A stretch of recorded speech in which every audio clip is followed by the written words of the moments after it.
Chiefs made it interesting, that's for sure. They trailed the Cleveland Browns by 2 scores in the fourth quarter, but rallied to win 33-29 Sunday at Arrowhead Stadium in the season opener. It was amazing, really. Patrick Mahomes' 75-yard touchdown pass to Tyreek Hill, Chris Jones' excellent play in the second half, and that drop punt that led to the second Mahomes to Kelsey touchdown pass. All led to the stirring victory that we talked about after the game on SportsBeat KC with Sam Mellinger, Vahe Gregorian, Herbie Teope, and Sam McDowell. It's now presented as a SportsBeat KC podcast. On today's show, you'll also hear from Andy Reid and Mahomes. So let's just jump right into it. We've got a heck of a game to talk about. So Chiefs win it 33-29. I had somebody send me an email today saying that when the Browns made it 29-20 in the fourth quarter, Cleveland had an 86.9% chance of winning the game. That the Browns didn't win the game says something about the Browns, but I think it says more about the Chiefs. Melly, let's start with you. What did the Chiefs show us in an opening game victory today? I thought the Browns panicked, and I feel like the Chiefs made them panic. That game just felt like, and they're not the first team to do it against the Chiefs, but like it just felt like the Browns controlled that game, right up until that fumble. But it felt to me like both sides knew one mistake and it was on. And Chubb's fumble was that one mistake. I know if I have the sequencing right, Chiefs turned that into a field goal. And then the Browns answered the Kareem Hunt touchdown where he jumped into the stands for a second. A lot of middle fingers on that replay, I noticed. And but then the next play after the Kareem Hunt touchdown was the Tyreek touchdown.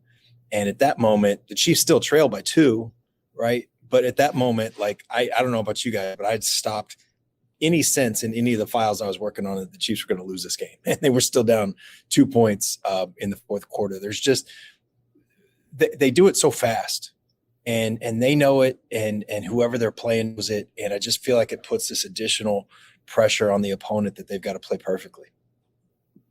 The next snap after the 75-yard Mahomes to Tyreek Hill pass was the Chris Jones sack of Baker Mayfield, which continued the momentum of the game. And of course, that was the possession that ended in the dropped punt.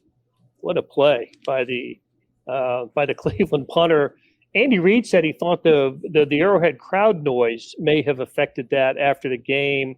We sit up high in the press box. I have no idea if anybody was at the game and are joining us in the comments section. Please let us know if that's what you thought. I just thought it was a big choke job at that point by Cleveland. Vahe, what did you end up writing about? Well, Blair, to your point on that, I felt like it was a couple things at once. We couldn't quite hear the noise in the press box the way you would outside, but also that sense of the flipping of the script had already started, and it just sort of was like a word I just typed was like cascading down, right? All this stuff just all of a sudden, wham. So I'm just kind of writing about how that really the Chiefs took the Browns' best shot. The Chiefs showed themselves to be vulnerable. The Chiefs won. That has sort of been a theme of the last year. I was looking this number up. I think we all know it. Last year they won 9 games, including in the playoffs, by 6 points or fewer. I think the idea was to get a little more buffer zone this year. But I do believe the Browns are one of the teams that the Chiefs will face again. Certainly they have the potential to be that. And that makes this a pretty nice victory, especially without Tyrann Mathieu and Frank Clark. Right. So both were on the inactive list before the game. Herbie, tell us a little bit more about the injuries and why Tyrann and Frank Clark didn't play. Well, I think Andy Reid said it best, and we kind of knew this coming into this game. Mathieu had missed practice since landing on the reserve COVID list on September the 1st. He wasn't activated until Saturday. And then all through the week, the question was, is he the kind of player that can play without practice? I think Steve Spagnuolo said it best on Thursday that, they would be smart about it. And Andy Reid accepted the responsibility and said, hey, that call was on me. I didn't want to take any step back because he has missed time. With Frank Clark, Andy Reid said he tried to give the go during pregame warmups, but they decided not to. And Frank Clark has been dealing with that hamstring issue, I think, since the last week of training camp. And then, we haven't talked to him in a while, so we don't know how he's feeling about that hamstring. Okay. And did anything come out of the game? Hitchens, I think. Hitchens had a right elbow injury, but he spent a brief minute or two on the sideline as head athletic trainer Rick Burkholder and one of his staff members looked at that elbow, and they deemed him he was okay to come back in the game. So he was only out for a couple of plays. Okay. And Sam Melly mentioned it earlier, but let's go into it a little more with a little more detail. The 75-yard pass from Patrick Mahomes to Tyreek Hill that. We've seen it before. It's not Patrick Mahomes has thrown long touchdown passes to Tyreek Hill, but this one came at a moment when it was desperately needed, right? The Chiefs were down 29-20. The Browns had just scored to regain a 2-score lead with 10 minutes to go, a little bit over 10 minutes to go in the game. And take us through the play and what Patrick Mahomes and Tyreek Hill said about it. Yeah, I think we learned a couple extra things about the play just talking to those guys. The first is that Tyreek Hill was the third read on that play. So Mahomes wants to go to Travis Kelce, and he's not open. He wants to go to Michael Hardman, and he's not open. So then he decides he's got to scramble and create some extra time. And he finds Tyreek Hill. Actually, he does not find Tyreek Hill. He finds Tyreek Hill's hand in the air, and that's it. He said that's all he sees, and he actually told Tyreek Hill that story in the locker room after the game, that I just saw your little hand in the air, to which I think Tyreek just said, come on, man. But that was enough for him to think I can throw this ball. And, I think that play sort of encapsulates what's always been underrated about Tyreek Hill, which is he's really good at adjusting the ball to the ball after it's thrown. And Mahomes said he thinks that's his best quality outside of his speed. I think so too. We talked about that on here. We talked about that in the Tampa Bay game last year. He made a couple catches that, a lot of people probably don't think he can make because he's generously listed at 5'10". He's probably about 5'8". But he's really good at stopping on a dime. And if a defensive back has already lost a step on him and has to try and run full speed to catch up, he can't do it. It's too late for him to stop along with Tyreek Hill. So, but obviously the key play and probably the signature moment of the game out here. So there's something about wearing those yellow gloves. The gloves that Tyreek Hill wears that actually have the peace sign embossed on them. So when he was running into the end zone, all he did was hold up his hand like that, and that showed the peace sign. So Tyreek Hill did not get penalized for taunting. And I don't believe he flipped into the end zone, but just did a little twirl, right? Little walk. I don't know exactly what it was. Yeah. Little pirouette. Really, really fired up, though, he said, with an extra word in there that I left it out. Yes. So Darn fired up. Yep. But everybody else heard it if it was a live post-game broadcast. So, hey, let's do this. Let's stop and hear from Andy Reid. Here's what Andy Reid had to say in the post game. Some of his early comments after the Chiefs' 33-29 victory. Listen, what a game! I mean, it was my hat goes off to the Cleveland Browns. I mean, Kevin's done a tremendous job with that football team, and I mean, it was just a heck of a game. Our fans were unbelievable. I mean, we let them out of the cage. I mean, they were wild, and I loved every minute of it. And it made a difference when you can get a punter to drop a ball. That's pretty good by your fans. 10 had a big day with 11 catches for almost 200 yards, and I'm not sure I've seen a defensive lineman take over like Chris Jones did that second half. I mean, he was possessed there and just unreal job he did. And then getting Hilaire the ball more. And, the second half I thought was important. So, again, Clyde, I thought did it. How many yards did he have after contact? I mean, that was he was running hard and aggressive. But Juan had a big play that pass breakup right at the end there. I mean, that was a heck of a job. And then Hughes with the interception. I mean, welcome to Kansas City, right? I mean, that was a beautiful thing for him. Our punt coverage with 88 and 26. I mean, those guys were just all over the place on our coverage team. So, and then Kels had 70, almost 80 yards there, so on 6 catches, but did a nice job. We banked on him on some big plays there, both he and Tyreek. So, all in all, a good day. Spags put together a nice game plan. Came in, made a couple tweaks that's for the second half, and with the run game part of it, wanting to feed 25 and get him going. I mean, and I thought that made a big difference. And then I thought Tobe had a nice package of things in for our special teams. Field position ended up being important for us down the stretch. But that time's yours. Did you feel like early they went to 4th down and they looked for 2? Did you feel like you were going to get one of those games where they were going to kind of pull out all the stops? Yeah, they're one of the lead teams in the year with 4th down. So, and we normally do that thing. I chose on the 4th and 2 to kick it, but I just thought at that time we need to do that right there. So, but they've you knew that. I mean, you know how the games are going to be. I mean, they were measuring us against them, and we were kind of doing the same. I mean, this first game, so we knew they were a good football team, and our guys, really pressed through. And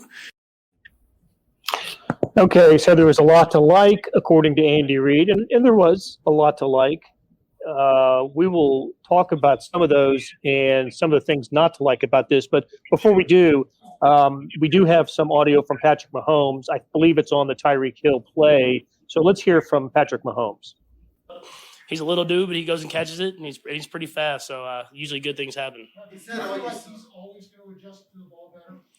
Deep ball like that, the DB is. Yeah, I think it's that he's really good at adjusting to the ball. I mean, he's world class. If not his speed, that's probably the best thing that he does is adjusting when the ball's in the air. And then I think it's kind of that thing where if he gets past you, it's kind of like you're trying to get there with everything you have. So the DB was running as hard as he could because if I threw a good ball, he probably would have thrown it over the top, and he was able to adjust and make a play.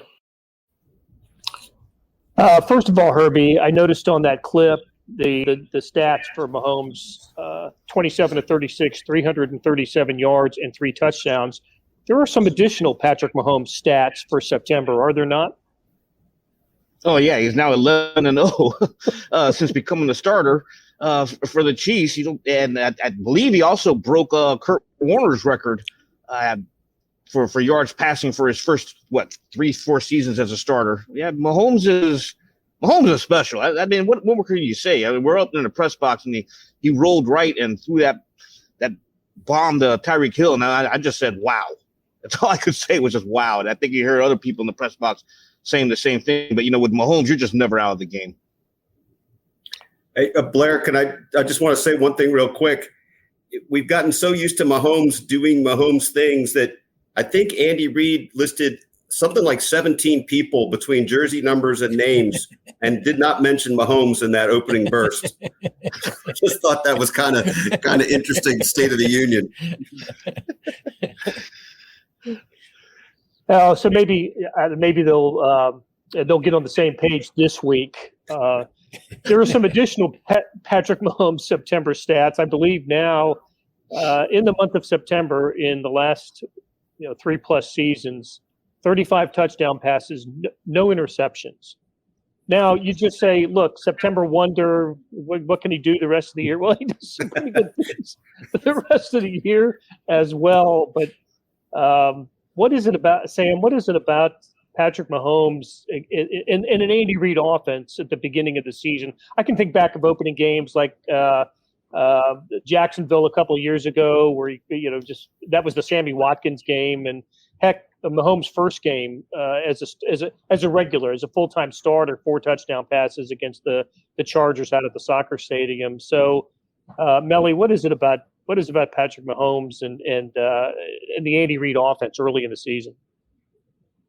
Yeah, I mean, you mentioned it, so I'm just going to like sort of verbally underline it here, but he's good in any month, and on any planet, including the one he's from, right?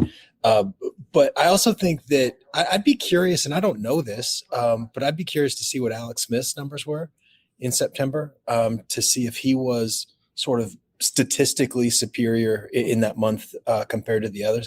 Because I think there's a big part of this is just Andy. I mean, that guy is insane with sort of what he does in the offseason. There's always something new. I say this a million times. He never does something just because that's the way he did it last year. And I think there's always, and I don't think we really saw it today, but there's always something, remember the one year they opened in New England and he was sending running backs down the seam on the deep passes.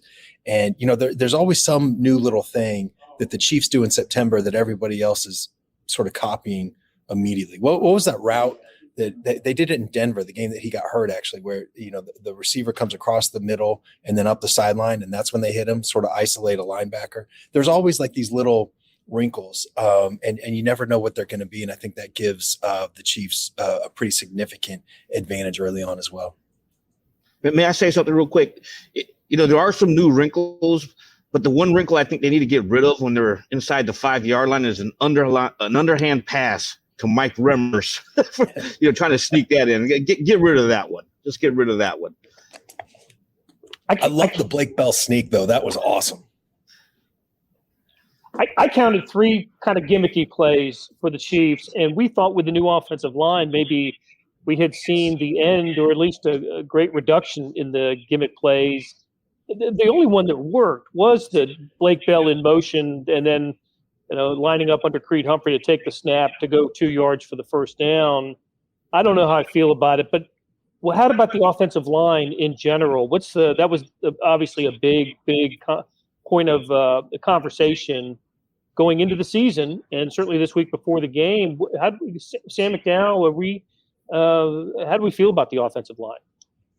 I think probably mixed. I thought they had a tough assignment out of the gate, playing against Jadeveon Clowney and Myles Garrett and Malik McDowell. I mean, they had a really tough assignment today for 3 rookies. Orlando Brown we saw got beat a couple of times by the same move we saw him get beat in training camp when Herbie and I are out there watching one-on-ones, and Herbie's doing army crawls to try and get video of the one-on-ones. Orlando Brown got beat on the speed rush, and that's the rush that Myles Garrett beat him on twice today. But Myles Garrett is Myles Garrett. He led the league in sacks last year. I mean, he's a Defensive Player of the Year candidate. He's a really tough assignment, like I said. So I don't know how much you can take away from getting beat by a couple of the guys that the Browns had today. But, I did think there were some bright spots, but, Trey Smith pancaked a guy on Mahomes' run that is a hell of a highlight you need to go watch. But I think it's a mixed game, but week 1 of a new unit playing together, I think it's as good as could be expected. I do think it matters that they called, like, we can laugh about that Remmers play, but I think it matters that they had 1st and goal from the 3 and decided to do that.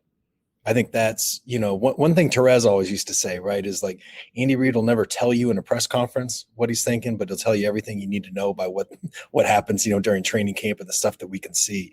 And I think that matters. If you don't think you can just run it 3 times, with this new offensive line, I'm going to remember that, just going forward. I think that's a statement of where they think they are right now. Also interested in, by the same token, the fact of the personnel that they were using.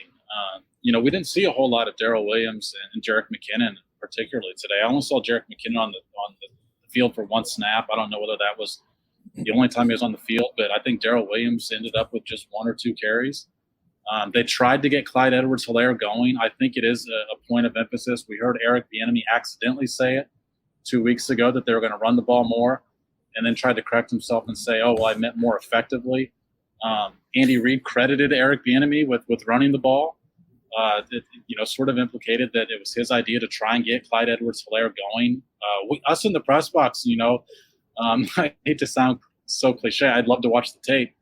But Clyde Edwards-Helaire, I thought, missed a couple of holes. Blair, you and I talked about that on a couple of plays we saw. So I again think that the running game is a bit of a concern that it was not more effective today, particularly with the way the Browns were trying to defend them in the back end.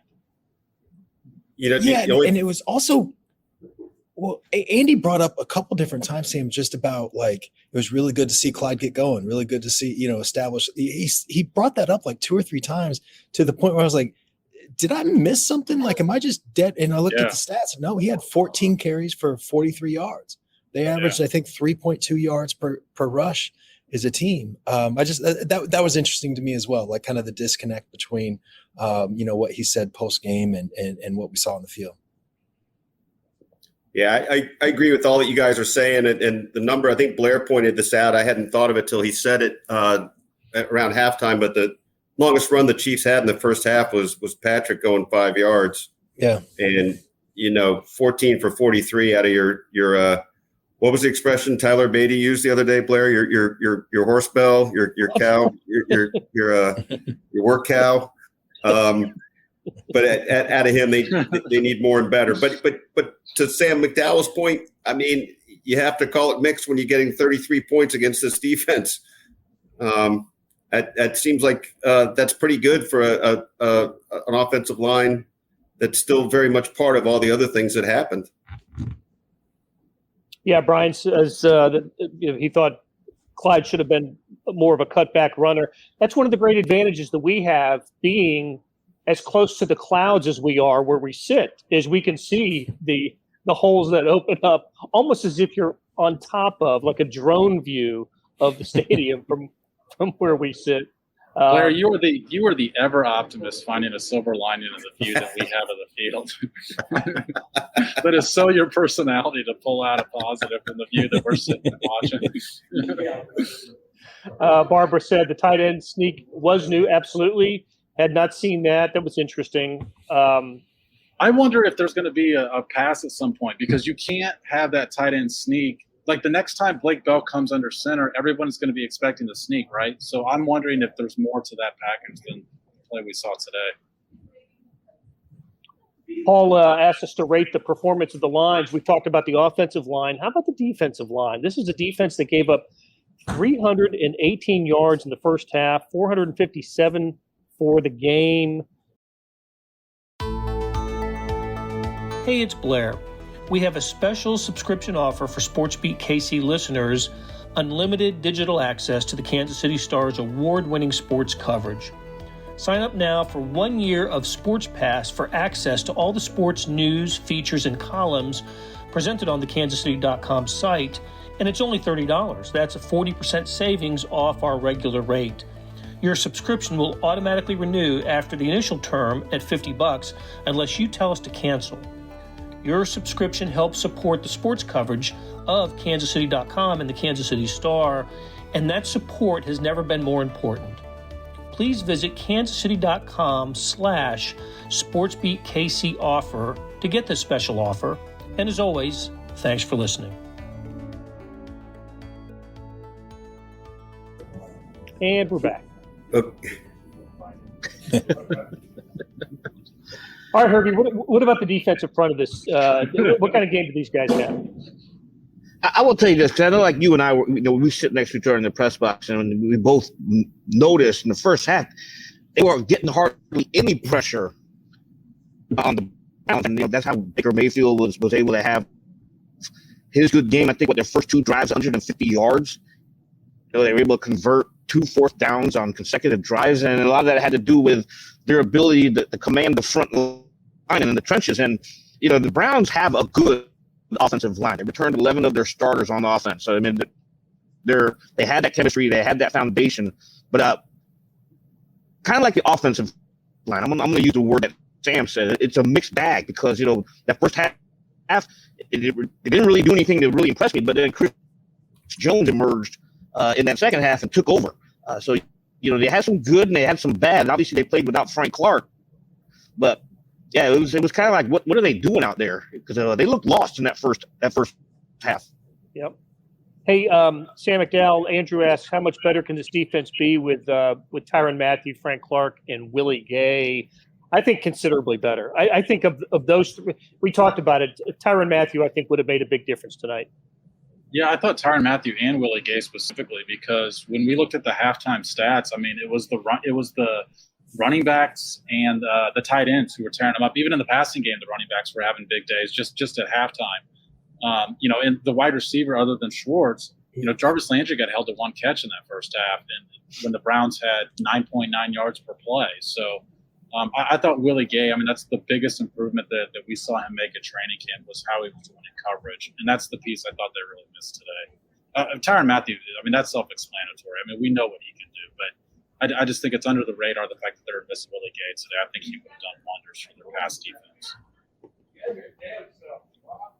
You guys agree that Willie Gay's the guy? I only played the one preseason game, but he looked fast. He looked ready to go, and with the turf toe, he's gone for at least the next couple of weeks.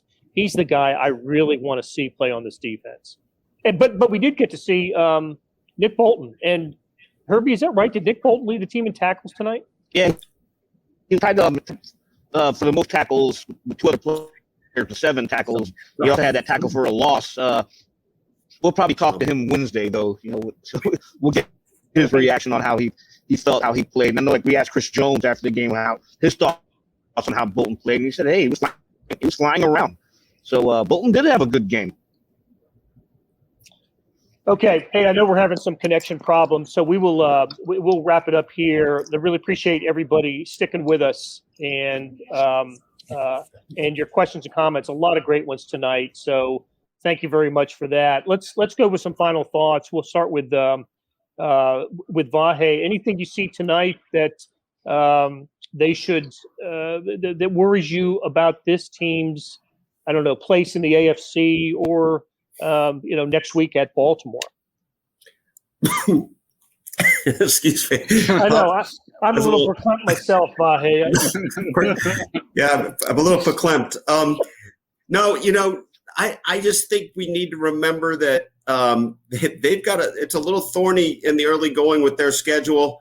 They had some X factors today with the defense that was a little rudderless without Tyrann at first, and obviously missing Frank and probably Willie Gay too, and an offensive line playing his first game. I think that there are going to be some moments that I think we're going to see a loss or two here early. I still think we will. But I think that when you have a game like this where you demonstrably got better in the second half after a pretty dire first half, and you made the other team feel like it's inevitable you're going to win, I think that's a pretty good testimony to where this team is. What do you think, Melly? Yeah, I mean, I think that this team can be beaten and not fluky beaten, can just be beaten. But I think, the Browns are a team that can do that. And we sure saw a lot of that today. But I think it also just shows how hard it is to beat this team. That you have to do everything right, and you have to keep doing everything right. And you have to get a little bit lucky too. And it's just this group, they must be the most infuriating team to play against, because of that. And it's just, that one false step and Mahomes is throwing deep to Tyreek, and it's going to be 14 seconds later, and he's like literally walking into the end zone. It just must be absolutely infuriating to play this team. They are flawed enough, like all NFL teams are. They'll lose, but God, it's going to take a hell of an effort to beat them down. I think we can see that. Yeah, I thought for 3.5 quarters we were looking at what would it have been the first back-to-back losses in Mahomes' career if they had lost today. I can't remember, but might have been. Look, so many questions. We couldn't get to all of them. We'll try to do that on Thursday when we come back at you 9:30 a.m. on Thursday for our next SportsBeat Live Talking Chiefs with you. We also talk Royals, 10 a.m. on Tuesday. Join us for that as well. So for Herbie, Vahe, Sam McDowell, Sam Mellinger, and our producer, Beth Welsh, Thanks for joining us, and we'll talk again on Thursday. That'll do it for today. Thanks to our SportsBeat KC production staff of Beth Welsh, Monty Davis, Jeff Rosen, Chris Fickett, and Savannah Smith.